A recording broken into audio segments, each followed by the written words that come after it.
Nothing really ends anymore. Conversations fade instead of closing. Tasks pause instead of finishing. Days blend into each other without a clear stop. And when nothing ends, the body never fully rests. There is a particular kind of fatigue that doesn't come from effort, strain, or crisis, but from something that never quite closes. A sense that everything is ongoing, half-finished, suspended somewhere between starting and stopping.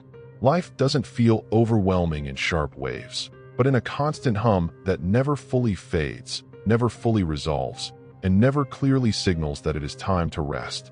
What makes this exhausting is not intensity, but continuity. When nothing ends, the mind stays slightly engaged at all times, even during moments that should feel neutral. And without realizing it, people begin to live inside open loops, carrying unfinished weight without knowing where it comes from. Tired without impact. Many people feel tired without being able to explain why. There was no collapse, no breakdown, no dramatic moment that demanded recovery. Life simply continued, day after day, until exhaustion became a background condition rather than a reaction. This kind of tiredness is confusing because it doesn't match effort. Rest doesn't seem to restore it, and slowing down doesn't seem to dissolve it. That confusion often leads people to assume something is wrong with them, rather than questioning the structure that never allowed anything to truly finish. The need for closure. The human nervous system was shaped around cycles. Effort followed by release. Attention followed by disengagement. Completion signals safety. When something ends, the body receives permission to let go.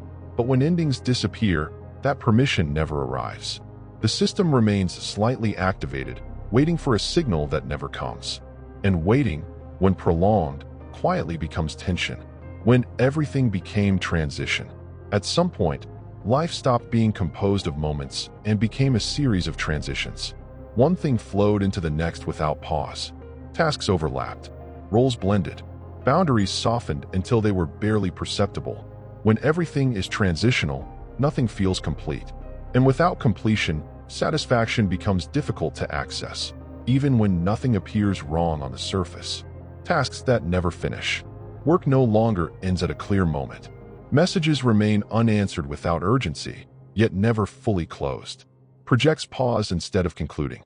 Even when attention moves on, something stays open.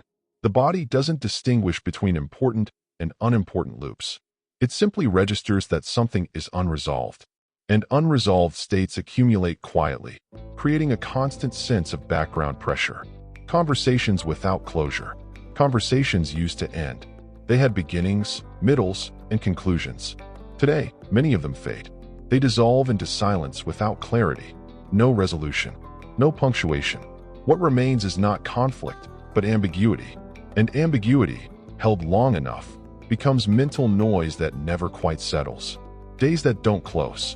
Days used to have edges. A sense of morning and night. Activity and rest.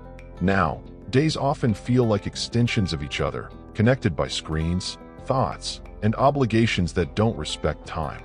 Without a clear end, the body struggles to understand when it is safe to disengage. Sleep may come, but completion does not. Rest without release. Many people rest physically but remain mentally engaged. Lying down while thinking, pausing while monitoring, stopping movement without stopping anticipation. Rest without release does not restore. It simply delays fatigue. And over time, that delay compounds into exhaustion that no amount of stillness seems to fix. The alert that never turns off. When endings disappear, alertness becomes the default. The system stays open, scanning for what remains unfinished. Not because danger is present, but because resolution is absent. This state feels normal after a while, and what feels normal is rarely questioned. Availability as a virtue. Modern life quietly rewards availability. Being reachable, being responsive, being ready. Not explicitly, but consistently. Over time, this teaches the nervous system that disengagement is risky, that stepping away might mean missing something important. And so the loop stays open. The weight of the unfinished. Unfinished things do not disappear. They linger as background weight. Each one small, manageable, forgettable on its own.